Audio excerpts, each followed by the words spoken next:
Kisah pria buka warung konsep minimarket di kamar tidur, bermodal Rp800.000, 30 hari hutang lunas. Hanya bermodalkan uang Rp800.000, seorang pria buka warung konsep minimarket di kamar tidurnya. Ia membagikan lika-liku kisahnya dalam membangun usaha dengan cara semenarik mungkin dan menjadi viral. Kisahnya disampaikan lewat akun media sosial TikTok milik Adesopian 26.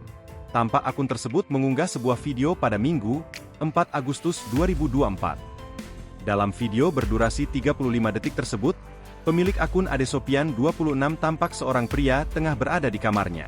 Di kamarnya ini terdapat sejumlah barang-barang belanjaan berupa snack-snack dan bakso aci jualannya. Ia tampak memperlihatkan sejumlah barang-barang persiapan untuk menjual makanan bagi anak-anak agar menarik. Di antaranya seperti scanner, mesin print nota, hingga keranjang-keranjang belanja layaknya di minimarket. Tampak pria tersebut membuka warung berkonsep minimarket di kamar yang ia tempati, meskipun tak begitu luas namun ia tampak sangat rapi menata semuanya di satu lokasi yang sama. Meskipun tak begitu luas, namun ia tampak sangat rapi menata semuanya di satu lokasi yang sama. Diketahui jika pria tersebut meminjam modal dari keponakannya sebesar Rp800.000 yang kemudian berhasil ia kembalikan dalam kurun waktu 30 hari. Unggahan tersebut tampak menarik atensi publik, ia mendapat puluhan ribu suka dan ribuan komentar beragam dari netizen.